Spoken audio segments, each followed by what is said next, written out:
Weather-ready tires take the unpredictability out of the road. So even if it's nasty out there, you know you'll be just fine. Learn more at Goodyear.com. All right, back on the field we go here, talking football on a Monday with Jeff. Saturday on Mike and Mike. Good morning, Jeff. Morning. I want to ask you a question I asked Golick a few moments ago, because Atlanta-Dallas yesterday was interesting in a lot of different ways, including the owners not speaking to each other before the game.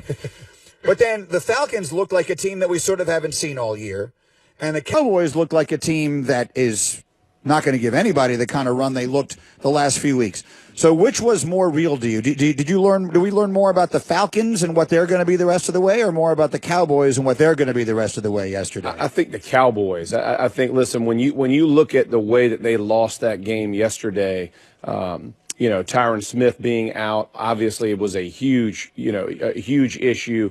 But Zeke Elliott, I think it goes understated at how important it is. We talk about the Cowboys offensive line, which is a good offensive line, but it's not the same offensive line, right? They replaced a left guard and a right tackle last year before we even had the injury to Smith, but before yesterday's game. Ezekiel, in any really good running back, I'm not just taking it just from Elliott, but any really good running back covers a lot of blemishes that can happen up front, and vice versa. So when a back's not having a great day, when you bust open, some big holes and he gets through it and kind of gets back into his rhythm, that's where the offensive line fits. There's also a lot of times when, as an offensive lineman, you're on the edge. You don't have a block seated quite as well as you'd like. You're not quite where you want to be, and he blows through the arm tackle, or he sets the block up by really jamming his leg in the ground and cutting back behind you. He makes you look better than you're really blocking it. They go hand in hand, similar to a marriage. I say it all the time. It's, when the husband's struggling, the wife's got to pick it up, and vice versa. Same way O-line and running back. With him not being there, you can tell no one's really comfortable. Dak's not nearly as comfortable. And then you add on top the disaster that was at left tackle. And listen, it is on the left tackle. And I heard Green take a ton of, I heard Bell, those guys stood up. Did, yeah.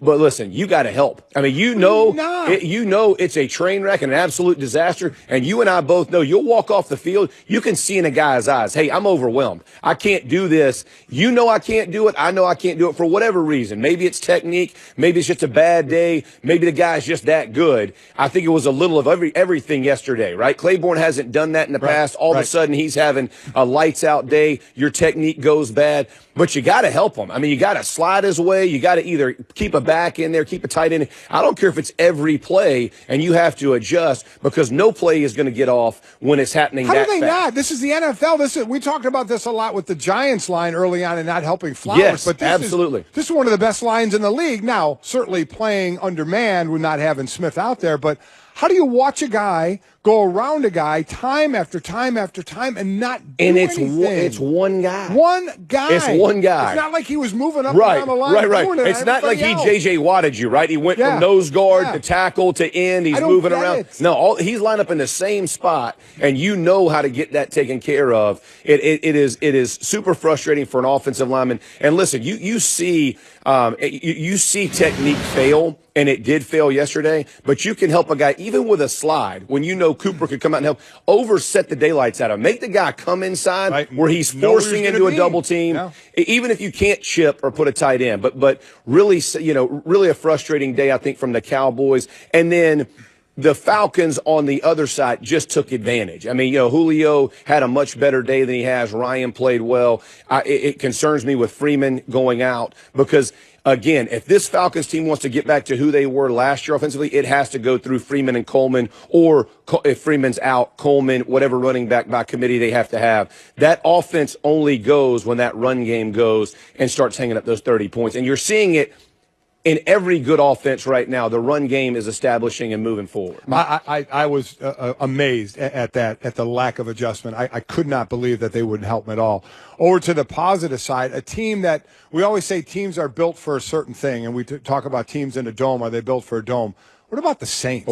The Saints went to Buffalo. The Saints are 4-0 outside right now. They're plus 87 scoring outside right now. Yes. When the weather starts to get bad, if you don't have a playoff game, at home and it's in a cold place, what this team is doing running the ball on defense, you know what you have with Breeze, but I mean, everybody has to be buying into them now. It's absolutely unbelievable. And when you look at how well this offensive line is blocking, I mean, how many plays I have pulled down on tape where Ingram and Kamara are literally through the line of scrimmage before they're getting touched. And then Peyton is using them, and you can tell the creativity is back in his game, whether it's in the screen game, Kamara sliding out in the slip screen, or yesterday, the little fake the jet sweep, and they're pitching it to Kamara on the weak side, pulling a tackle one time. The next time they don't block him, they leave Shaq Lawson one-on-one with Kamara. I mean, listen, it's like Sean Payton, it's Merry Christmas, right? If it's anything you do, you're going to do it right. It's a gift, and it just keeps on giving. But to your point,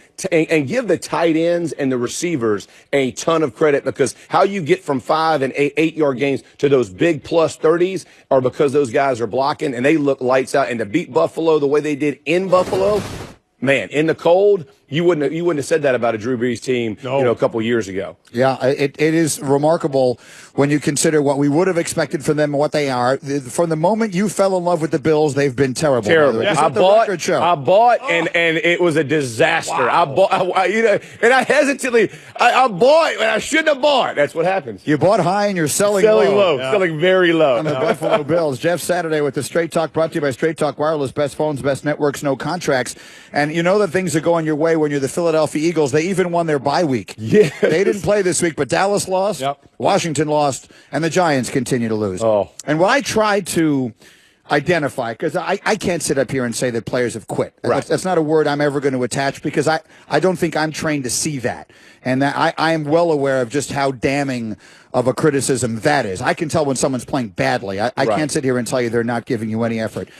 But I got Louis Riddick on Twitter watching that game saying, I'm seeing full-on quit going on these fields out here. He didn't mention the Giants in particular, but I think it's pretty obvious that's what he was talking about. And Ryan Clark was talking about it yesterday as well. Now, all the conversation about the coach, and he says, well, it's their job to motivate themselves. What are you seeing there? Yeah, I mean, as you're watching, especially on the defensive side, but I talked about this early in the year. When you have an offense, and this is when OBJ was healthy. I mean, this is when everyone everybody was built to continue to win, right? They'd never addressed the offensive line in the offseason from the Giants' perspective. Run game was going to be okay, maybe decent, but nothing that you can hang your hat on. When all of their skill guys begin to go down, you saw the wear on this defense. And what happens is, as it accumulates, you see them just begin to get more and more frustrated, because that's where, every team has a thing where you're going to hang your hat, right? On the Colts, we hung our hat on offense. Now, when the defense lit it up and played great, we're going to win a bunch of games, including the Super Bowl. But everybody knows what their kind of bell cow is. This is what it is. The defense for the Giants were that. The money they spent a few years ago, they knew that was going to be. Their defense has struggled, and to your point about quitting, they are not giving full effort in. When the play goes bad, it's going real bad, because you're seeing guys stay blocked, not trying to re-rip to get off of blocks. They're not desperate to make a play. When you go watch games that are competitive, you see guys who are getting off blocks and making every effort, even if they're not making the play, to get home. And you're seeing it happen more and more often on that Giants defense, where once a play gets past the line of scrimmage, the back puts his foot in the ground and gives a little wiggle. All of a sudden, there's 3 guys near him and nobody's getting to him. And that's got to be frustrating. And I get McAdoo's point of everybody gets paid, and that's true. But there's also a point where the frustration level and your locker room, it's so toxic, it's really tough to recover. And you hate to say it, but that's kind of where it is from the Giants' perspective on that side of the ball. So is the criticism of the coach warranted? Oh, I think there's plenty of blame to go around. And listen, plenty from the players' perspective, and I'll say this, and we used to say this in our locker room all the time. Be careful thinking the coach should go, because when the coach goes, there's a lot of players going too, because the new guys coming in, they don't have any love for you, right? That coach probably had a lot to do with you staying on that squad and being there. And I remember one of the most insecure times of my career was when Tony Dungy took Jim Mora's job, and I thought, oh man, they run a power offense, it's all power, it's going to be tough for me to fit in. Tony Dungy's a great guy, but he may not like the way that I played the position, and he could have easily moved me on. If McAdoo goes, all these guys who are screaming, hey, we need a new coach, guess what? They may be finding a new team as well, so be careful what you wish for. Well, I think they're going to get that with the Giants and a total overhaul. And again, the big question will be whether it includes the quarterback or not. We're Mike and Mike. We're presented by Progressive Insurance. Plenty to come this morning. Our guests on the Shell Pennzoil Performance Line, and we'll continue talking football with Jeff after this word from C-T-Shirts. And Golick, here's some solid career advice. Dress for the job you want, not the job you have. Whether you're at work or you're out with your friends, people will notice the clothes that you wear. It's why you need Charles Tyrrett shirts. They're British style, using the softest crease-free fabrics, tie or no tie, tucked or untucked. CT shirts, they're going to be your favorite. One CT shirt normally costs you about $100, but now you're going to get 3 shirts